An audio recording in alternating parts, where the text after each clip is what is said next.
Welcome, welcome, welcome. Welcome to our channel. Welcome to another one of our videos. Today we're going to talk about Ford Corporation. We'll cover the company and the analyst news reports that just came out this past couple of days, to include covering our trades and review our options, as well as checking on the chart as well for stock direction. If you're new to our channel, go ahead and click any of the money icons below to review our past videos. Please smash that like button and subscribe. So let's get busy.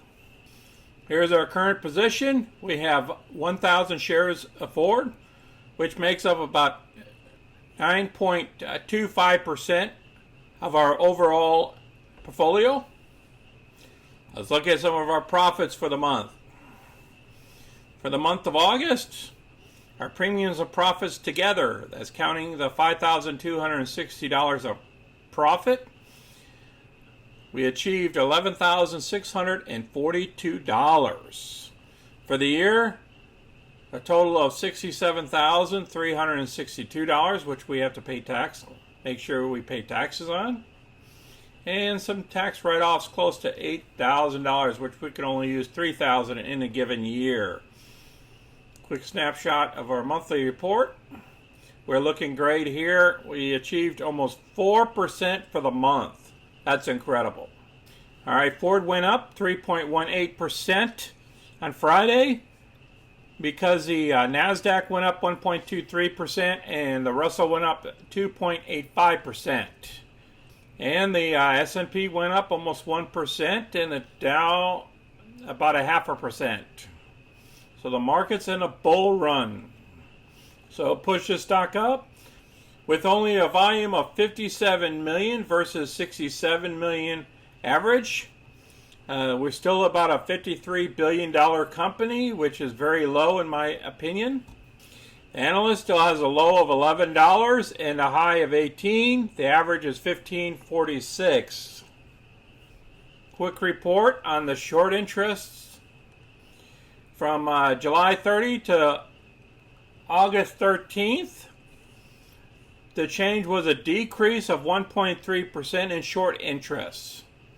So there's only 74 million shares that's shorted versus 75. All right, some bad news first of all. Ford forced to trim production yet again on chip crunch. This came out Friday. Ford is again significantly slashing production of its hot-selling F-150 trucks and two other vehicles next week due to the ongoing global crunch in the semiconductor supply. They're going to halt production at one of its plants in Canada and the Kansas City assembly plant in Missouri during the week of August 30th. The Oakville plant builds the Ford Edge and the Lincoln crossovers. Ford will also operate only one of 3 shifts at the Dearborn truck plant in Michigan, where the truck is manufactured. And they talk about the chip crunch. And then other automakers are having the same problem. They talk about Volkswagens. They have a recall over the seatbelt issue, which they're trying to fix on these trucks. And I'll place this article down below as well. Now, some good news here. Exciting times are coming for Ford Motor Company. This also came out on Friday. It's been roaring back to life in 2021, reaching levels not seen in 5 years. Since then, the stock has pulled back around the key level of $13, with new models like the F-150 Lightning behind the corner and strategic investments like Rivian that are about to IPO. This situation mandates re-examination of the company's prospects. Talk about some of the chips. They have a leaner inventory. Talk about the chip crisis. However, the F-150 Lightning production target is now doubled to 80,000 based on the strong demand ahead of the launch. So that's what's been pumping the stock up. And then they talk about Rivian is filed an IPO with a launch date around Thanksgiving. And they're even going to be worth more than Ford. They're going to come out around $80 billion. You know, they could actually buy Ford. They talk about the opportunities down here. They talk about if you're a potential investor, what it means. I'll leave this article down below so you can read it further. As you can see from the one-day interval chart, that we're on a glide path heading lower all the way since 6-7. And it's all about those chips, guys. We came all the way down to the low point of $12.57, and then it bounced up from there. So it looks like that's where our support levels are.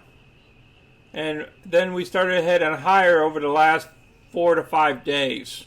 So we got up to 1331. So where do we go from here?